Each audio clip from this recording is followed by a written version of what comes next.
शहराच्या विकासासाठी महत्त्वपूर्ण मानल्या जाणाऱ्या होटगी रोड विमानतळ परिसरातील नई जिंदगी भागात वाढलेल्या अवैध अतिक्रमणांमुळे विमानतळ सुरू होण्याच्या प्रक्रियेला आणि सुरक्षेला गंभीर धोका निर्माण होत असल्याचा आरोप करत सकल हिंदू समाजानं जिल्हाधिकाऱ्यांना निवेदन देत तात्काळ कारवाईची मागणी केली।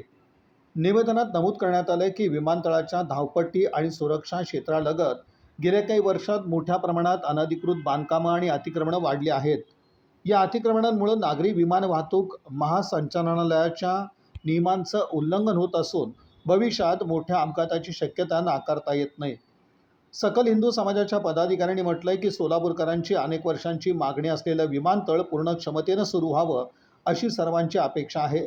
मात्र विमानतळाच्या पनेल झोनमध्ये आणि धावपट्टीच्या परिसरात झालेल्या अतिक्रमणांमुळे आवश्यक मंजुरी मिळण्यात अडथळे निर्माण होत आहेत। निवेदनात पुढे नमूद करण्यात आले की विमानतळाच्या राखीव जागेवर झालेल्या अतिक्रमणांमुळे केवळ शासकीय जमिनीचं नुकसान होत नाही, तर भविष्यातील विमानतळ विस्तार आणि नाईट लँडिंग सारख्या सुविधांवरही त्याचा परिणाम होऊ शकतो। त्यामुळे भारतीय विमानतळ प्राधिकरणाच्या हद्दीतील सर्व अवैध अतिक्रमणं तातडीने हटवून विमानतळ विकासाचा मार्ग मोकळा करावा, असं निवेदनात नमूद करण्यात आलंय। या निवेदनावर सकल हिंदू समाजासह विविध सामाजिक संघटनांच्या पदाधिकाऱ्यांच्या स्वाक्षऱ्या आहेत। विमानतळ परिसरातील अतिक्रमणाचा प्रश्न पुन्हा एकदा ऐरणीवर आल्यानं प्रशासन यावर काय भूमिका घेतं याकडे सोलापूरकरांचं लक्ष लागलेलं आहे। जय श्रीराम, जय श्रीराम, जय श्रीराम, जय श्रीराम। छत्रपती शिवाजी महाराज की जय, धर्मवीर संभाजी महाराज की जय, हिंदू धर्म की जय, जय श्रीराम, जय श्रीराम। लँड जिहाज पासून सोलापूर मुक्त झाला पाहिजे, लँड जिहाज पासून सोलापूर मुक्त झाला पाहिजे, लँड जिहाज पासून सोलापूर मुक्त झाला पाहिजे, लँड जिहाज पासून सोलापूर मुक्त झाला पाहिजे।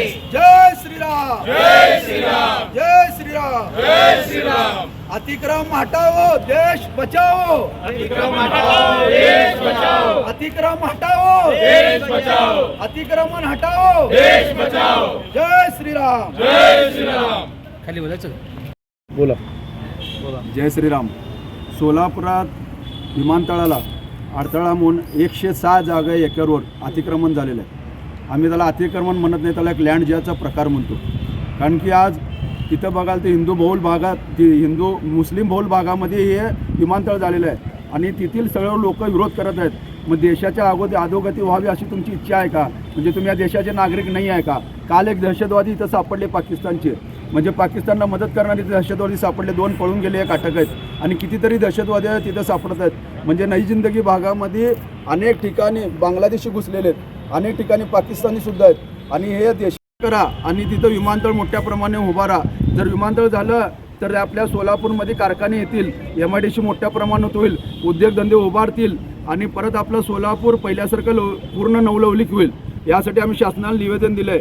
मी तर म्हणतो शासनाला ज्यांनी त्या अतिक्रमणाला विरोध करत आहेत काढायला त्यांना मोक्का अंतर्गत कारवाई करा। जोपर्यंत तिथलं अतिक्रमण निघत नाही तोपर्यंत त्यांना जेलमध्ये बसवा, कारण की जे अतिक्रमण विरोध करायलेत त्या सर्वांवर गुन्हे आहेत। तिथं तुम्ही तपासलं तर एक सुद्धा युवक तिथं तुम्हाला बिगर ह्याचं दिसणार नाही। लँड जिहाद, लव जिहाद, गोरक्षण, गोहत्या मोठ्या प्रमाणामध्ये त्या भागात चाललेले आहेत। मग सर्वांना मी आज शासनाला विनंती केली आहे। शासनाने एक GR काढला होता उच्च न्यायालयाने की जेवढ्या पूर्ण भारतामध्ये ज्या ठिकाणी प्रत्येक जिल्हाधिकाऱ्याला आदेश दिलेत की तुम्ही समिती गठन करा आणि ज्या शासकीय जागेवर जिथे अतिक्रमण झालेलं आहे ते अतिक्रमण हटवा। परंतु कोणत्याही जिल्हाधिकाऱ्याने किंवा कोणत्याही शासकीय याने त्याच्यावर अजूनसुद्धा विचार केलेला नाही किंवा त्याच्यावर ते मंथन करणं गरजेचं आहे, त्याच्यावर समिती गठन करणे गरजेचं आहे। अद्यापही काही केलेलं नाही आहे शासनात GR असूनसुद्धा।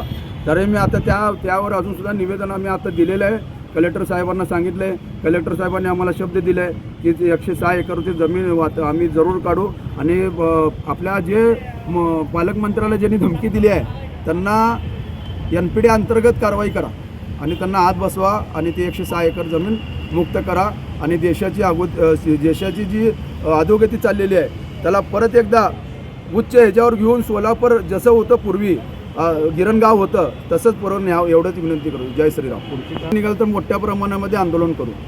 आता तुम्ही बोलताना म्हणलं 3 पाकिस्तानी सापडले, नेमकं कुठं सापडले?